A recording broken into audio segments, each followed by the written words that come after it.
200+ ছিল বলবো না, সেটা ওদের ব্যাটিং দেখেও কিন্তু আমরা মনে করছি যে 200+-এর উইকেট ছিল না।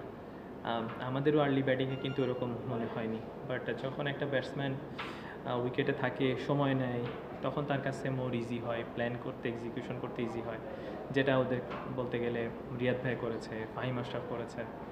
আসলে খেলাটা কিন্তু ওদের জন্য এত ইজি ছিল না যে আমরা 2 ওভার বাকি থাকতে হারতে হবে। ওরা কিন্তু মোমেন্টামটা আমাদের দিকে ছিল প্রায় অলমোস্ট 10, 12, 13, 14 ওভার পর্যন্ত, দেন এটা শিফট হয়েছে। তো আমার কাছে মনে হয় যে ব্যাপারটা আসলে ভালো ব্যাটিং করা, বোলিংয়ে এক্সিকিউশন করা, এটা আসলে ম্যাটার করে, বা এই কারণে আসলে ওরা জিতেছে। ওরা যে বলগুলো পেয়েছে সেগুলো পারফেক্টলি বাউন্ডারি নেওয়ার চেষ্টা করেছে, আমাদের আসলে এক্সিকিউশন ভালো মতো হয়নি। এই কারণে আসলে মনে হচ্ছে যে উইকেটটা অনেক ভালো ছিল, বাট আমরা এমন না যে খুব ভালো ভালো বলে কিন্তু তারা মারলো, ব্যাপারটা তাও ছিল না। আমরা বেশ কিছু বাউন্ডারিসের বল দিয়ে দিয়েছি, দ্যাটস ওয়াই দে স্কোরড। ওকে, যখন রানটা হয়ে গেল আপনাদের ইনিংসের ক্ষেত্রে, এরপরে কি আপনার কাছে বা যখন ওদের 5টা উইকেট নিয়ে নিলেন, তখন কি একটু মনে হচ্ছিল যে মানে আওয়ার গেম, মানে তখন কি একটা একটু শিথিল্য চলে আসছিল কিনা, মানে না আসলে তা না, অবশ্যই টি20 খেলা, মোমেন্টামের খেলা, যে কোনো সময় যে কোনো টিম নিয়ে যেতে পারে, শিফট হতেই পারে, বাট প্লেয়ারদের মধ্যে ভেরি ইয়াং সাইড, এমন না যে অনেক experience, but they are very talented players. তো ওরা আসলে এমন না যে তারা খুব বডি ছেড়ে দিয়েছে বা রিল্যাক্স হয়ে গেছে, বাট এটা সত্যি যে আমাদের কাছে কিন্তু যে অনেক অপশন বোলিংয়ে ছিল তাও কিন্তু না। আসলে একটা ক্যাপ্টেনের কাছে যখন অপশন থাকে, আপনি যদি বরিশালে চিন্তা করেন বা যে কোনো টিমের চিন্তা করেন, তাদের হাতে বোলিংয়ের অপশন কিন্তু অনেক, তারপরেও কিন্তু তারা 190-95 আমরা করতে পেরেছি। সেখানে আমাদের কাছে কিন্তু বোলিংয়ের একটা লিমিটেশনস আছে, এটা আপনারা সবাই দেখেছেন। তো সেখান থেকে আমরা একটা অলরেডি ফরেনার একটা কম নিয়েও খেলছি, যেখানে একটা অলরাউন্ডার থাকতেই পারতো।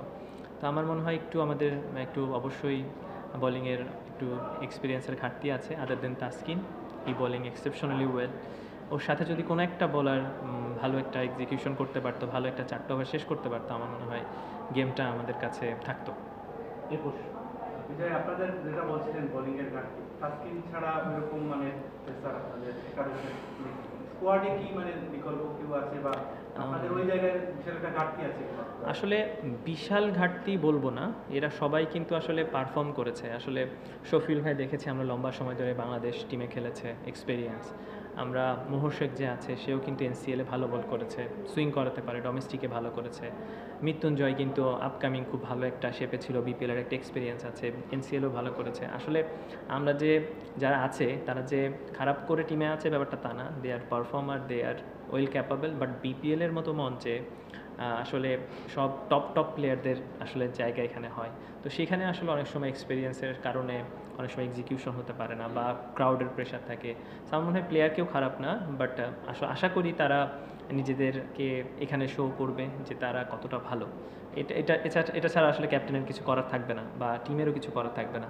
আমার হয়তো বা নেক্সট ম্যাচে আপনি একে বাদ দিয়ে আরেকজনকে খেলাবেন, সে কতটুকু প্রুফ করতে পারে সেটা দেখার বিষয়।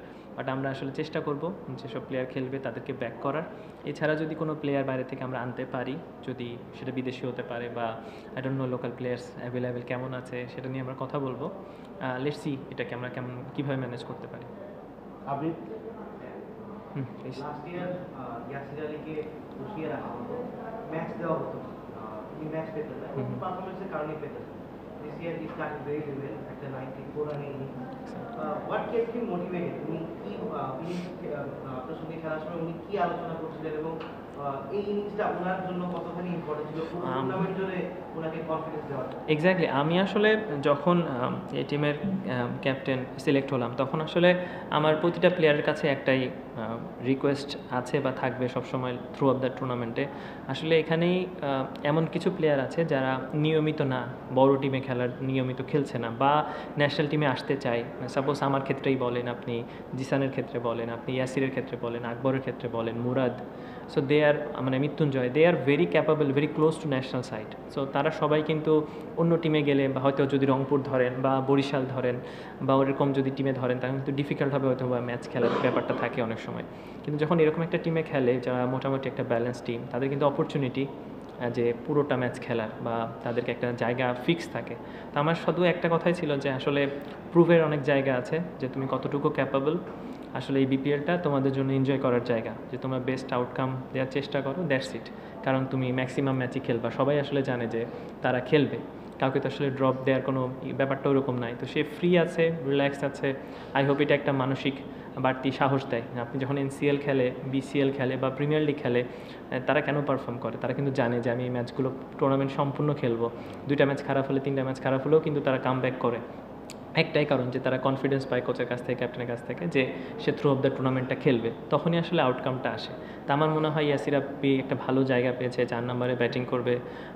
আশা করি এটা ওর একটা বাড়তি মোটিভেশন দিয়েছে। আর থ্রু অফ দ্য উইকেটের সময় আমার কথা হচ্ছিল যে যেহেতু 2টা উইকেট পড়ে গেছে আর পিছনে আমাদের ওরকম ক্যারি করার ব্যাটসম্যান নেই, তা আমি চেষ্টা করছিলাম ওর সাথে একটাই কথা যে আমার অনেক সময় 2 রান হোক ওভারে, 3 রান হোক, বাট আমরা ক্যারি করবো ম্যাচটাকে। সো ক্যারির পরে যখন আমরা সেট হচ্ছিলাম তখন আস্তে আস্তে আমরা বিল্ড করেছি আরও এক্সিলেন্ট। আমার দেখা বাংলাদেশে অনেক ইয়াং প্লেয়ারদের মধ্যে one of the best innings এটা। একটু ম্যাচটা নিয়ে যদি বলতেন, আপনারা যদি হেরেছেন তারপরে অনেক রান করেছে, আপনারাও রান করেছেন, তারাও রান করেছে, অনেকদিন ধরেই বিপিএলে এমন ম্যাচ বা রানের চাওয়া ছিল আর কি। হ্যাঁ, এবার প্রথম ম্যাচেই মানে রান দেখা গেল, এটা কেমন? এটা দারুণ ব্যাপার। আসলে ক্রাউড তো এরকম একটা মুহূর্ত আশা করে, সেটার জন্য আসলে আমরা মনে করি যে 2টা টিমকেই ধন্যবাদ জানাতে হয় যে তারা প্রথম ম্যাচ হিসাবে দারুণ একটা শুরু করেছে। বিশেষ করে উইনিং টিম তো উইনিং লুজিং টিমই তো থাকবে আসলে 2টা টিমের মধ্যে, তো সেটা আমরা হয়েছি হয়তো লুজিং টিম, তারা উইন, বাট আমি মনে করি ক্রাউডরা অনেক এনজয় করেছে।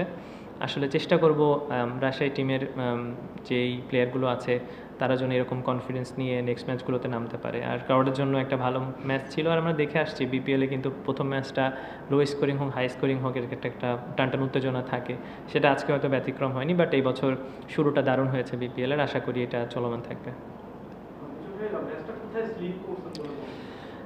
আসলে স্লিপ করেছি এইটা আসলে বলবো কাউকে আসলে অবশ্যই দোষারোপ তো করতে অবশ্যই করব না, বাট আমার মনে হয় যে অ্যাজ এ বোলিং ইউনিট আমাদের আরও এক্সিকিউশনের জায়গা আছে। এবং আমার মনে হচ্ছে যে 13-14 ওভার পর থেকে আমার কাছে মনে হচ্ছে আমরা একটু মোমেন্টামটা হারিয়েছি। যখন শাহিন শাহ আফ্রিদি কিছু বাউন্ডারিজ স্কোর করলো, তারপরে ফাহিম আশরাফ এসে তো একটা দারুণ ইনিংস খেললো, আর রিয়াদ ভাই তো থ্রু অফ দ্য ইনিংসেই ম্যাচটাকে দারুণভাবে বিল্ড করেছে। তো আমার মনে হয় এক্সপিরিয়েন্সের একটা ব্যাপার ছিলই। তা আমার কাছে মনে হচ্ছে ওরা যে সময় নিয়েছে ওইখান থেকে আমার মনে হচ্ছে একটু স্লিপ করেছি আমরা। আপনি একদম 2012 বিপিএল থেকে একদম স্টার্ট থেকে খেলছেন, একদম শুরুর দিকে বিপিএল এর মিরপুরে এমন ধরনের উইকেট আপনারা সম্ভবত পান, এইরকম স্টার্টিং এ এত ভালো উইকেট পেয়ে যাওয়া, এটা আপনাদের জন্য কতখানি মোটিভেশন? আসলে ব্যাপারটা কিন্তু উইকেট, আমি আমি আমি পার্সোনালি মনে করি না যে উইকেট খুব কংক্রিটের মতো আপনার উইকেট আর আপনি 200 রান করবেন, ব্যাপারটা কিন্তু তা না। আমার কাছে মনে হয় যে একজন প্লেয়ারের স্কিলও শো করার জায়গা আছে, যে সে কোন উইকেটে কেমন খেলবে, সে কতটুকু ক্যাপাবল। আপনি কংক্রিটের মতো উইকেট দিবেন, টাকাস টাকাস করে মারবে, ব্যাপারটা আসলে এরকম না। তা আমি চাবো স্পোর্টিং উইকেট অবশ্যই হোক। আপনি পেস দেখেছেন সকালে, স্পিনও যারা ভালো জায়গায় বল করেছে বল হয়েছে। আমার কাছে মনে হয় ব্যাটসম্যানেরও একটা রেসপন্সিবিলিটি আছে যে প্রতিটা উইকেটেই আন্ডারস্ট্যান্ড করা যে আমি এই উইকেটে কত রান হবে। আমরা কিন্তু 190 জন্য খেলিনি, কখনোই না। আমরা কিন্তু 150-60-এর জন্যই খেলতেছিলাম যখন 2 উইকেট পড়ে গেছে।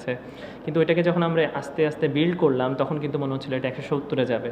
170 থেকে যখন মনে হচ্ছিল যে ওকে আমরা আরেকটু ট্রাই করতে পারি, সেট ব্যাটসম্যান আছে, তখন কিন্তু 190 যেয়ে শেষ হয়েছে। আসলে আমার কাছে মনে হয় কিছু কিছু সময় ব্যাটসম্যানকেও বোঝা উচিত যে আমার এই উইকেটে কতটুকু রান করতে হবে বা কতটুকু আমাদের সেফ স্কোর।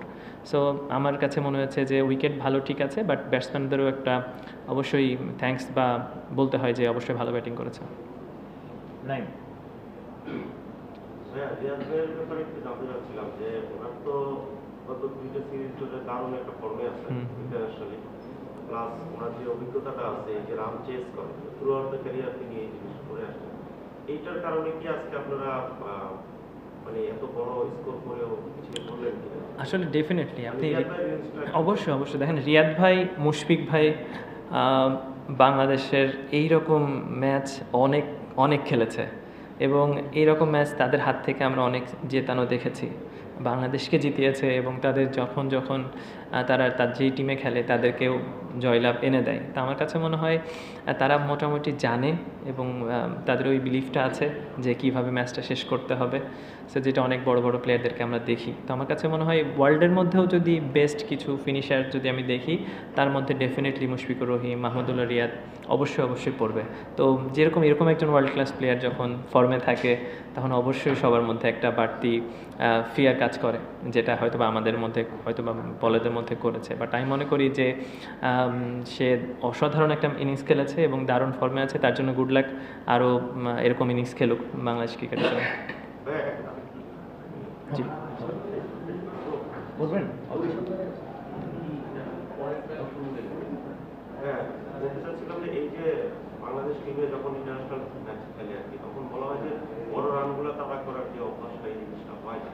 আজকে যে রিয়াদ ভাই যারা যেরকম করে, বাংলাদেশ প্লেয়াররা বা আপনারা যারা আছেন কি নিতে চান? আসলে বড় রান তারা করা হয় না, এটা রেসপন্সিবিলিটি তো ব্যাটসম্যানের।